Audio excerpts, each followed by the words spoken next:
প্রিয় শিক্ষার্থীরা, আজকে আমি তোমাদের রাম্বাস কী করে আঁকতে হয় সেটা শেখাবো। আমরা প্রথমে কি করেছি, 5 সেন্টিমিটার দৈর্ঘ্যের একটা রেখাংশ এবি এঁকে নিয়েছি। এবার তোমাদের ইচ্ছে হলে 5-এর বেশি 6, 7, 8 এরকমও নিতে পারো, যেমন দৈর্ঘ্যের রাম্বাস তোমরা আঁকতে চাও। তোমরা প্রত্যেকেই জানো যে রাম্বাসের 4টে বাহুর দৈর্ঘ্য সমান। আজকে যে রাম্বাসটা আমি আঁকবো তার প্রত্যেকটা বাহুর দৈর্ঘ্য হবে 5 সেন্টিমিটার। তোমাদের ইচ্ছে হলে তোমরা কম বেশি করতে পারো এই দৈর্ঘ্যটা। তো আমরা এবারে কি করব, প্রথমে রাম্বাসের কর্ণটা আঁকবো। সেই জন্য আমরা এর থেকে একটু বেশি দৈর্ঘ্যের একটা রেখাংশ আঁকছি। মনে করো আমি 7 সেন্টিমিটার একটা রেখাংশ আঁকছি, 7 সেন্টিমিটার দৈর্ঘ্যের রেখাংশ আঁকছি। দেখো আমি 0 থেকে স্টার্ট করে এই 7-এ এসে থামছি। তাহলে কি হলো, 7 সেন্টিমিটার দৈর্ঘ্যের একটা রেখাংশ আঁকা হলো। ঠিক আছে, তো এটার আমরা তো নাম দেব আর দৈর্ঘ্যটাও লিখে দিলাম। এখানে আমি যেহেতু 7 সেন্টিমিটার নিয়েছি, মনে করো এই রেখাংশটার নাম দিয়েছি হচ্ছে পি কিউ। এইবার আমরা কি করব, রাম্বাসের 4টে বাহু আঁকবো। সেটা আঁকার জন্য আমরা কি করছি, আমরা বলেইছিলাম প্রথমে যে আমরা 5 সেন্টিমিটার দৈর্ঘ্যের একটা রেখাংশ অঙ্কন করেছি এবং সেই দৈর্ঘ্যেরই সমান করে প্রত্যেকটা বাহু আমরা আঁকবো। তো আমরা কম্পাসের সাহায্যে এই মাপটা নিয়ে নিলাম 5 সেন্টিমিটার। দেখো, আচ্ছা, নিয়ে এবারে কি করব, কিউ বিন্দুতে, পি কিউ যে রেখাংশ এঁকেছি তার কিউ বিন্দুতে কম্পাসটা বসিয়ে, কাঁটাটা বসিয়ে আমরা একটা বৃত্তচাপ আঁকছি। কেমন? এবারে আবার পি বিন্দুতে বসিয়ে আরেকটা বৃত্তচাপ আঁকবো।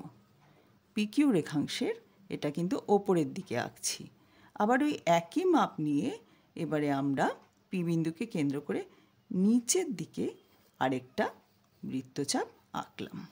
ঠিক আছে, তো কিউ বিন্দুকে কেন্দ্র করেও আবার নিচের দিকে আরেকটা বৃত্তচাপ আঁকতে হবে। এই দুটো বৃত্তচাপ একটা বিন্দুতে ছেদ করেছে, দেখতেই পাচ্ছ। আমাদের নাম দিতে হবে। মনে করো ওপরে যে দুটো বৃত্তচাপ যে বিন্দুতে ছেদ করেছিল তার নাম দিয়েছি আর, আর নিচের বৃত্তচাপ দুটো যে বিন্দুতে ছেদ করেছে তার নাম দিয়েছি এস। ঠিক আছে, এস।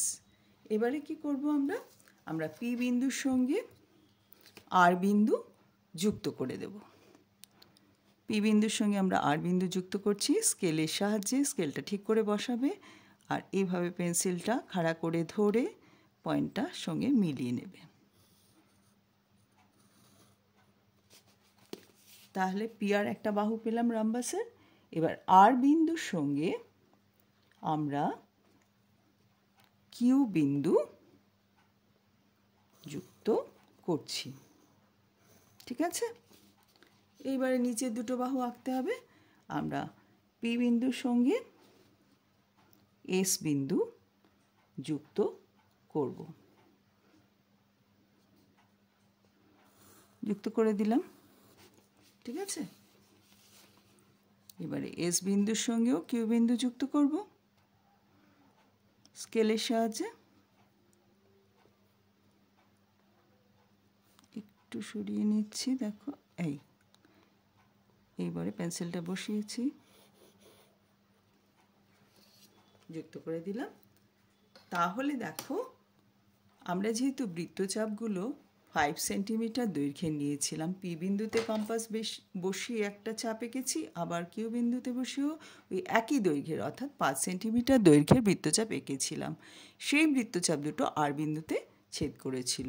নিচের দিকেও ঠিক একই রকমভাবে ওই বৃত্তচাপ দুটো এস বিন্দুতে ছেদ করেছে। তাহলে এখান থেকে পরিষ্কার বুঝতে পারছো, যেহেতু মাপটাই আমরা নিয়েছিলাম, বৃত্তচাপ যখন এঁকেছি 5 সেন্টিমিটার দৈর্ঘ্যের মাপ নিয়েছিলাম। ওপরে আমাদের টাকা ছিল 5 সেন্টিমিটার, তাহলে প্রত্যেকটা বাহু হয়ে গেল হচ্ছে 5 সেন্টিমিটার। তাহলে আমরা রাম্বাসটা পেয়ে গেলাম, যে রাম্বাসটা আমরা আঁকতে চেয়েছিলাম, যার বাহুর দৈর্ঘ্য হচ্ছে, প্রত্যেকটা বাহুর দৈর্ঘ্য হচ্ছে 5 সেন্টিমিটার। তাহলে আমরা নামটা এভাবে দেব, অ্যান্টি ক্লকওয়াইজ দিতে পারি, ঘড়ির কাঁটা বিপরীত দিকে। RPSQ,